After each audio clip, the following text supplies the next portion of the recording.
Welcome to our first ever mini vlog dito sa France. Alam niyo ba guys na magdadalawang buwan na kami this month dito sa France? Grabe, ang bilis lang ng panahon, no? Ito na talaga ang daily routine natin tuwing umaga. Grabe, thankful ako sa anak ko at sa husband ko. Dahil sa anak ko at sa husband ko, hindi ako na homesick. Feeling ko, I'm still in the Philippines. Nung unang dating namin dito sa France, dun kami nagstay sa parents ng husband ko. Like, 2 weeks.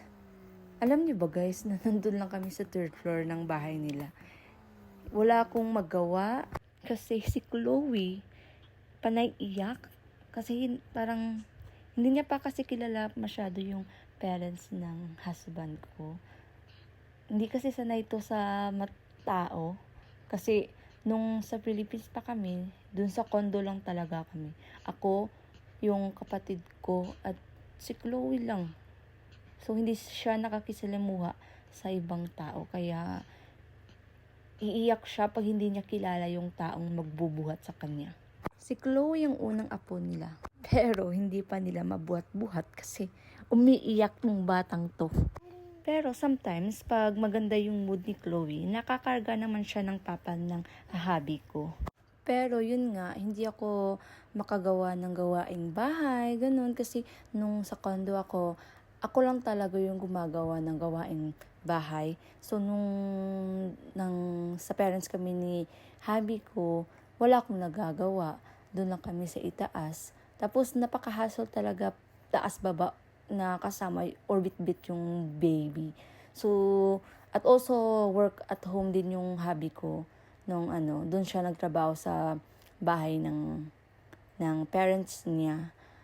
So, yun, doon lang talaga kami, wala akong nagagawa, kaya medyo gusto ko na talagang pumunta dito sa place ng husband ko kasi gusto ko na talaga na mag-unpack, nakagawa ng gawaing bahay, na parang mag-asawa talaga, yung gawain talaga. Iba pa rin talaga pag nakabukod kayo, walang makikialam. Okay lang kahit magulo yung bahay, kasi kayo lang naman eh. Pwede mong ayusin anytime. Wala kang pakikisamahan, o pwede kang bumangon kahit anong oras na gusto mo.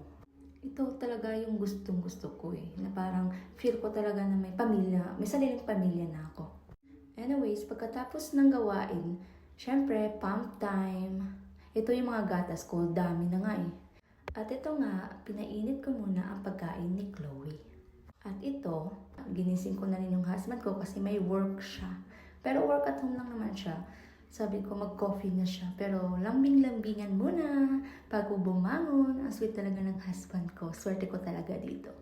At ito nga, prepare na ako ng coffee para, hindi muna ako nag-prepare kasi pag nag-prepare na ako, hindi na mainit. So, it's good na pag nag-prepare na ako, nakabangon na siya para pagkatapos ng paggawa ko ng coffee is mainit pa. At ito nga, kape-kape na tayo. At pinakain ko na rin si Chloe. Potato pala yung with yolk, egg yolk yung pagkain niya for breakfast. Pagkatapos nun, pinainom ko na rin siya ng vitamins at pinaliguan. Ito, tapos na. Well, totoo pala yung sabi nila kapag nanay ka na, no? Iiba na ang takbo ng buhay mo. Kaya sabi nila, housewife ka lang. Aha, wag niyong sabihin na housewife lang kasi yung housewife, walang sahod. Araw-araw, nagtatrabaho, walang pahinga, kahit may sakit, todo kayod pa rin.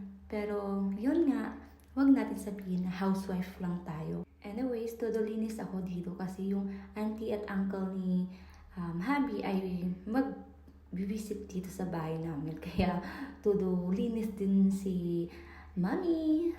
Well, pagkatapos ko naman maglinis, ilang minuto ay dumating na rin yung auntie at uncle ni hubby.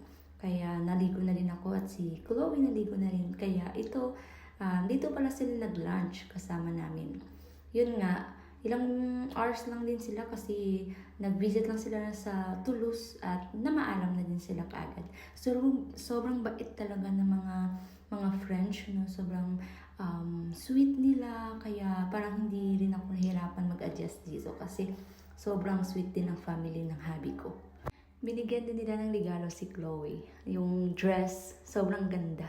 At dito nga, umiyak si Chloe kasi hindi siya sanay na iba yung nagbubuhat sa kanya. Kaya umiyak siya dito. Kaya parang nag-guilty din yung auntie ni hubby. Kaya ito nga, na maalam na sila sa amin. At sabi nila na masaya sila nakita si Chloe at ako. Salamat sa panonood!